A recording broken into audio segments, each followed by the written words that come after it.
No exemplo que eu dei lá no início da aula sobre o urso, a partir do momento que o urso ataca a pessoa, ele vai ativar vários programas biológicos. Ele pode se sentir impotente, sentir dor no corpo. Ele pode querer escapar, não ter o contato, não ser pego pelo urso e desenvolver outros programas biológicos. Então, por exemplo, ele pode começar a transpirar para ele conseguir deslizar e o urso não pegar ele. E agora ele pode ter um diagnóstico que nós seres humanos temos, que é a hiperidrose, que é quando você transpira excessivamente. É uma forma de defesa do nosso corpo. Você está sobrevivendo mediante um ataque. Só que nesse exemplo aqui é o urso, aqui é a pessoa. Só que a pessoa às vezes tem hiperidrose, quando chega no meu consultório e eu começo a tocar nela, ela não queria estar ali, porque ela está com medo do que eu vou fazer. Ela está querendo escapar daquilo ali. Outro momento, imagina uma pessoa que vai dar uma palestra e se sente atacada pela câmera, ou pelas pessoas que estão julgando ela. Nesses momentos a pessoa vai transpirar muito. E não adianta você fazer cirurgia na axila, que você vai transpirar em outro lugar. A ideia é você tratar na raiz. Entender o que ataca a pessoa. E estou te falando isso porque eu já tive isso.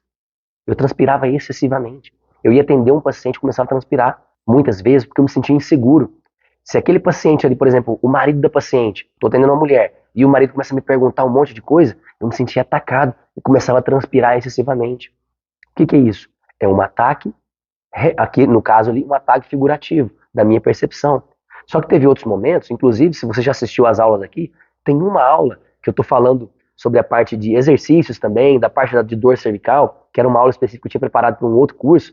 Essa aula eu estou transpirando, mas ali eu estou sendo atacado pela luz. A luz estava me esquentando, estava me atacando, então eu começo a transpirar para escapar dessa luz. É o mesmo raciocínio. É um ataque real, como o urso aqui, ou é um ataque simbólico, imaginário, virtual, que você está percebendo dessa forma.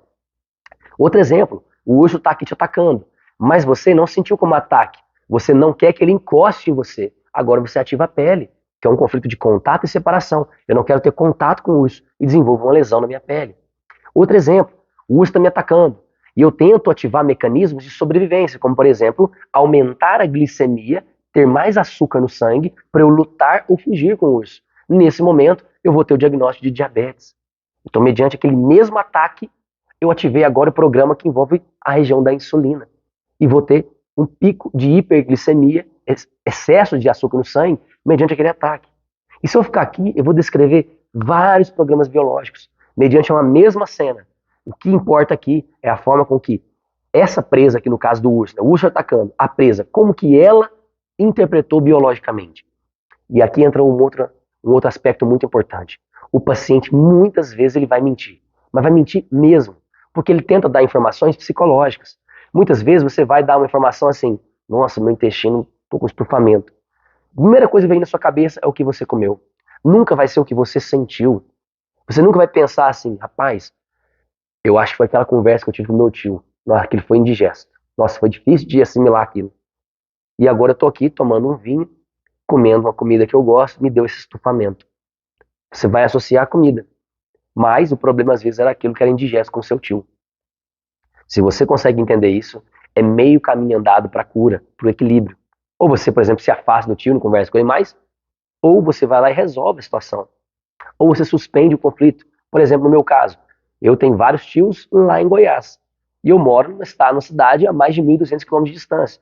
Então, se eu tenho um conflito com um tio lá, eu não vou ver ele mesmo, então eu não tenho mais contato, porque ele está suspenso. Mas o que é o ideal? É resolução do conflito. É você ir lá e resolver aquele estresse. Resolver depende da forma com que você vai resolver.